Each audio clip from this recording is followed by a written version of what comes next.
Chapter 12. Council of War.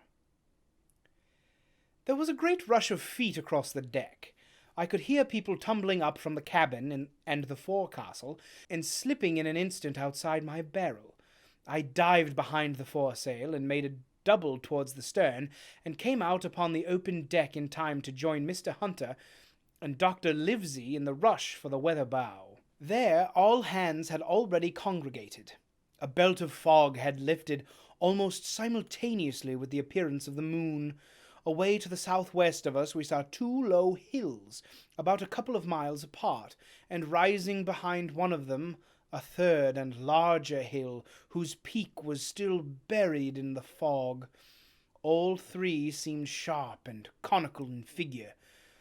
So much I saw almost in a dream, for I had not yet recovered from my horrid fear of a minute or two before. And then I heard the voice of Captain Smollet issuing orders. The Hispaniola was laid in a couple of points nearer the wind, and now sailed a course that would just clear the island on the east.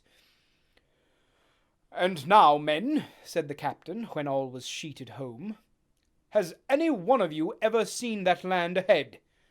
"I have, sir," said Silver. "I watered there with a trader I was cooking." "The anchorage is on the south, behind an islet, I fancy?" asked the captain. "Yes, sir. Skeleton Island, they calls it.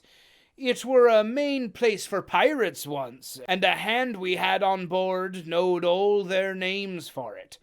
That hill on the nor'ard they call the Foremast Hill. There are 3 hills in a row running south'ard, fore, main, and mizzen, sir. But the main, that's the big un, with the cloud on it. They usually calls it the Spyglass, by the reason of a lookout they kept when they was in the anchorage cleaning, for it's there they cleaned their ship, sir, asking your pardon."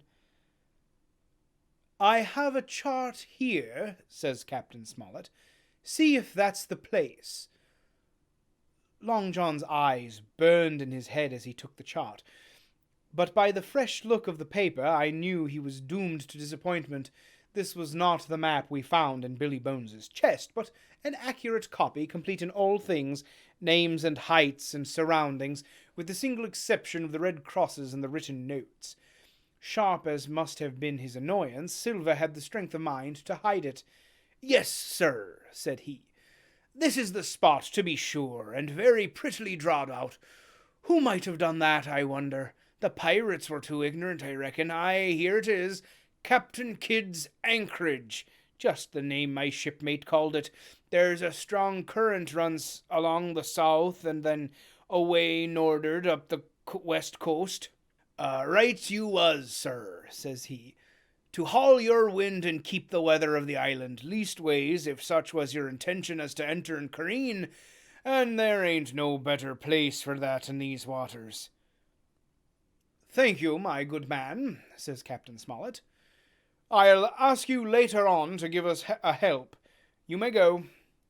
I was surprised at the coolness with which John avowed his knowledge of the island, and I own I was half frightened when I saw him drawing nearer to myself. He did not know, to be sure, that I had overheard his counsel from the apple barrel, and yet I had by this time taken such a horror of his cruelty, duplicity, and power, that I could scarce conceal a shudder when he laid his hand upon my arm.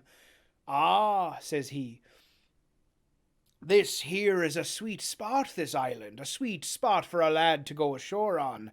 You'll bathe, and you'll climb trees, and you'll hunt goats, you will, and you'll get aloft on them hills like a goat yourself. Why, it makes me young again.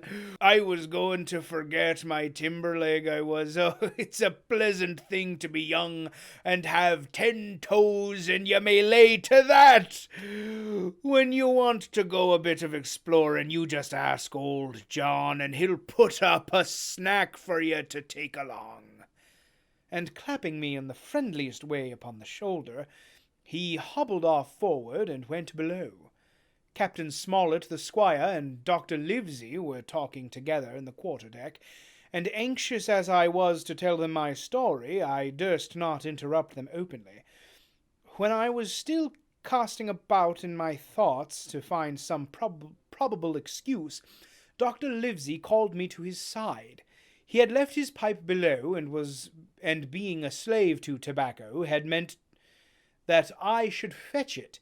But as soon as I was near enough to speak and not to be overheard, I broke immediately. "Doctor, let me speak. Get the captain and squire down to the cabin, and then make some pretence to send for me. I have terrible news." The doctor changed countenance a little, but next moment he was master of himself. "Thank you, Jim," he said quite loudly. "That was all I wanted to know," as if he had asked me a question. And with that he turned on his heel and rejoined the other two. They spoke together for a little, and though none of them started or raised his voice or so much as whistled, it was plain enough that Dr. Livesey had communicated my request, for the next thing that I heard was the captain giving an order to Job Anderson, and all hands were piped on deck. "My lads," said Captain Smollet, "I have a word to say to you.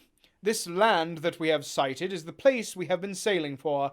Mr. Trewlaney, being very open-handed gentleman, as we all know, has just asked me a word or two, and as I was able to tell him that every man on board had done his duty alow and aloft as I never asked to see it done better, why, he and I and the doctor are going below to the cabin to drink your health and luck, and you'll have grog served out for you to drink our health and luck. I'll tell you what I think of this. I think it handsome, and if you think as I do, you'll give a good sea cheer for the gentleman that does it." The cheer followed. That was a matter of course, but it rang out so full and hearty that I confess I could hardly believe these same men were plotting for our blood. "One more cheer for Captain Smollet!" cried Long John, when the first had subsided. And this also was given with a will. On the top of that, the three gentlemen went below, and not long after, word was sent forward that Jim Hawkins was wanted in the cabin. I found them all three seated round the table, a bottle of Spanish wine and some raisins before them, and the doctor smoking away with his wig on his lap, and that, I knew, was a sign that he was agitated. The stern window was open, for it was a warm night, and you could see the moon shining behind on the ship's wake. "Now, Hawkins," said the squire, "you have something to say. Speak up." I did as I was bid, and as short as I could make it, I told the whole details of Silver's conversation. Nobody interrupted me till I was done, nor did any one of the three of them make so much as a movement, but they kept their eyes upon my face from first to last. "Jim," said Dr. Livesey, "take a seat." And they made me sit down at the table beside them, poured me out a glass of wine, filled my hands with raisins, and all three, one after another, and each with a bow, drank my good health, and their service to me for my luck and courage. "Now, Captain," said the squire, "you were right, and I was wrong. I own myself an ass, and I await your orders." "No more an ass than I, sir," returned the captain. "I never heard of a crew that meant to mutiny but what showed signs before, for any man that had an eye in his head to see the mischief and take steps according. But this crew," he added, "beats me." "Captain," said the doctor, "with your permission, that's Silver, a very remarkable man." "He'd look remarkably well from a yard-arm, sir," returned the captain. "But this is talk. This don't lead to anything. I see 3 or 4 points, and with Mr. Trelawney's permission, I'll name them." "Sir, you are the captain. It is for you to speak," says Trelawney grandly. "First point," began Mr. Smollet, "we must go on, because we can't turn back. If I gave the word to go about, they would rise at once. Second point, we have time before us, at least until this treasure's found. Third point, there are faithful hands. Now, sir, it's got to come to blows sooner or later, And what I propose is to take time by the forelock, as the saying is, and come to blows some fine day when they least expect it. We can count, I take it, on your own home servants, Mr. Trewlaney." "As upon myself," declared the squire. "3, reckoned the captain. "Ourselves make 7, counting Hawkins here.